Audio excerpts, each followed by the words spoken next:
What's the difference between an ISTJ and an INTJ? Well, you're not going to find either type clubbing on a Saturday night, but you will find the ISTJ at home polishing their snow globe, and you're going to find the INTJ at home too, but they're going to be poning noobs on World of Warcraft. ISTJs and INTJs are very similar types. Both are introverted thinkers who put an emphasis on planning. ISTJs and INTJs share the same middle cognitive functions too, of extroverted thinking and, surprisingly, followed by introverted feeling. This means both types are big thinkers and they're really pragmatic, but they can even be a little bit idealistic. Don't get it twisted. FI is their second to last function. They're no tree-hugging hippies. They'll sell your soul for a nickel with no hesitation. Third slot FI is just going to make them feel a little bit guilty afterwards, until TE shows them the nickel. Where the types differ is that ISTJs have introverted sensing as their dominant function, and then extroverted intuition as their inferior function. In layman's terms, that means they're boring. On the other hand, INTJs have dominant introverted intuition and inferior extroverted sensing. That means less boring than the ISTJ. If you're struggling to tell these two types apart, I have 3 big differences between the two personalities. Let's go. Number 1, maintain versus build. ISTJs are all about comfort, and they want to maintain their coziness. Maintaining things is fun for them. Counting their calories and making sure they're getting enough water is their ideal Saturday night activity. Like I said, ISTJs are boring. ISTJs like to be healthy and well-balanced, while INTJs like building things. Not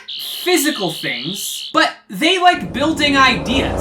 That's what they call fun. You're not going to find an INTJ gleefully counting calories or using some water drinking app. It's just a good thing that INTJs downplay the physical, otherwise they might like food a little too much.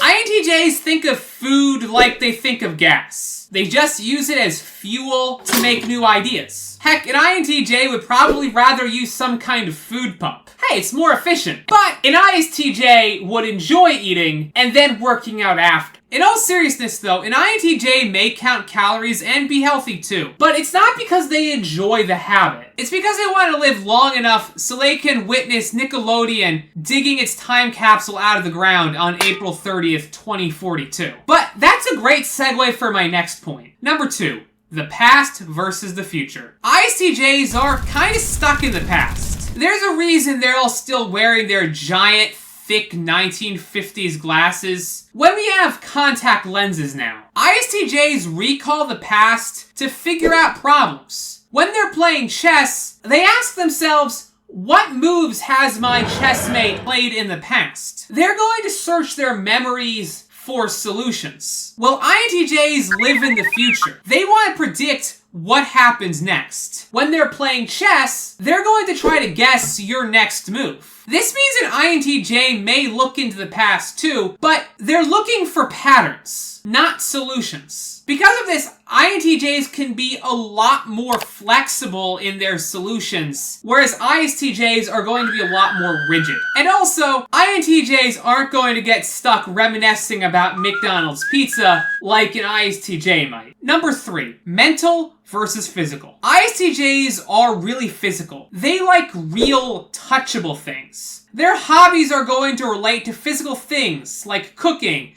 baking, or playing with Lego. All really down-to-earth stuff. INTJs might play with Lego too, but instead of making an oven, they're going to build a prototype for a Death Star. Just try to give them a speeding ticket now, coppers. INTJs like to play with ideas, while ISTJs like to play with things. A question an INTJ might ask is, what's possible? Well, an ISTJ is going to ask the question, what's certain? Because of this, ISTJs can come across as really serious, whereas INTJs tend to come across as a lot more chill. ISTJs are going to get bored of asking what-if questions. How are they supposed to know? It hasn't happened yet, and it might never happen. Stop annoying them, they have snow globes to polish. Well, as INTJs sort of view themselves as what-if experts. They're INTJ of the future, after all. But maybe you're having a hard time telling the difference between INTJs and INTPs. Well, I made a video all about that right here. Thank you guys so much for watching. Special thanks to my barons. Names listed below. I have been TrebleKnight,